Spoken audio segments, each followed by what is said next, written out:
here with Brian Copes today. He is the teacher at the Engineering Academy for Thompson High School, and it is such an honor to be with you today. I am just so impressed with all the things that you guys have going on over at Thompson High School and all the projects that you do that really make a difference in people's lives, and your Honduras trips, and what else do you have going on besides the thing we're going to talk about today? Oh goodness, we're just doing a variety of things.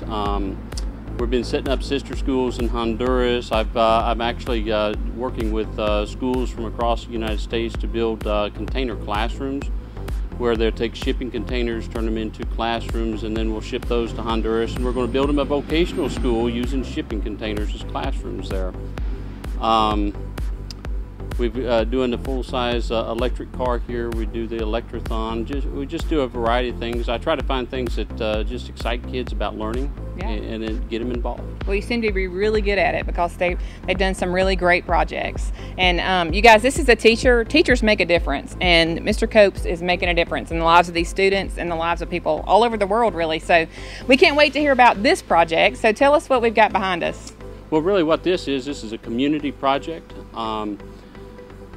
I find with the project, I try to find a local expertise to come in and teach the kids. For example, we're standing here at Leave It to Weaver's interior shop, and Scott Weaver has actually mentored these kids on putting in a custom interior. But we've had some students spend almost the entire summer here working at Weaver's, designing and building the custom interior. Before that, we were over at Performance Car Craft with Scott Malmberg, and his employees were teaching the students how to do the paint and body work on the car. So the car has just turned out fantastic. We've got Miles Jackson, which is a retired electrical engineer or master electrician, and he's actually the mastermind behind the electronics of the car and showed the kids how to do the conversion. This is actually titled as a 1969 Volkswagen Beetle. This is the old Volkswagen Bug kit car known as the Bradley GT2. So this has been an ongoing project for about 2.5 years, and we're about to have it wrapped up and do a nice unveil of it. Yeah, I know when I walked in, I felt like I needed to go watch Back to the Future when I got home. It's so cool looking. This is Miles Jackson. Miles, tell us your part on the car. Well, I had built the first 74 Volkswagen electric car in Alabama a few years ago with the idea of teaching students, and one of their students saw it and called me, and simply all I did was monitor the electrical installation and the schematics, and take it from paper, put it into the car, and make it work as a cohesive unit. Wow, that's great. So you're a real treasure to have around here for these guys. It hadn't exploded yet. That's great. Well, so have you enjoyed working with the students? Very much. I had no idea that Mr. Cope had been involved with so many things that meant so much to so many people, and that's what inspired me to stay with him on this project and any other project I could help with. This is Scott Malmberg with Performance Car Craft, and so tell us your role on the car here. Well, we helped Mr. Copes with the paint and body phase on the car, helping them teach the kids how to do the proper filler work, hours and hours and hours of sanding, and getting it ready for the paint, and then took it right through paint production. And how long has that taken? Oh, wow.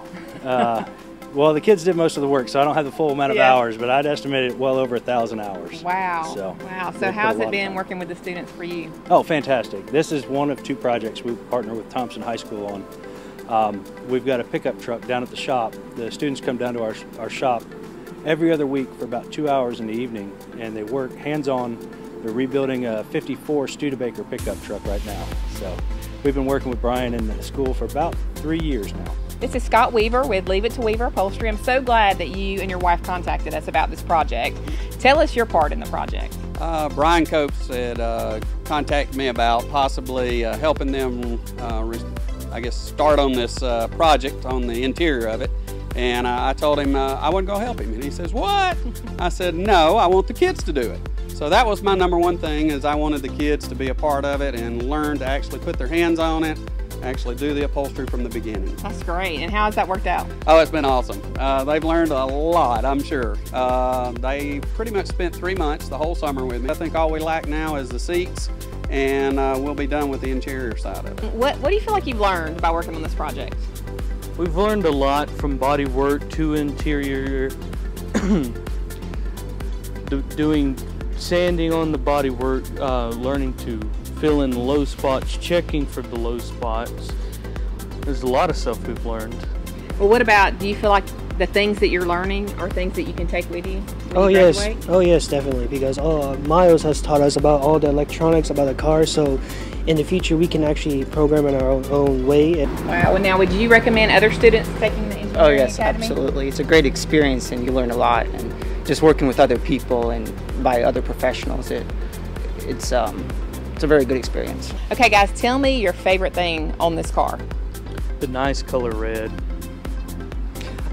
Truth be told, the seats, we worked really hard on it, and I just love that I actually was a part of it to make these seats. I like the paint job. It looks really nice. And the headlights and the mirrors. Guys, it's been great talking to these students and these business owners and Mr. Copes, and I just love what they've done here with this car. And there's going to be an unveiling, so stay tuned to Alabaster Living and we'll keep you up to date on when and where that's going to be.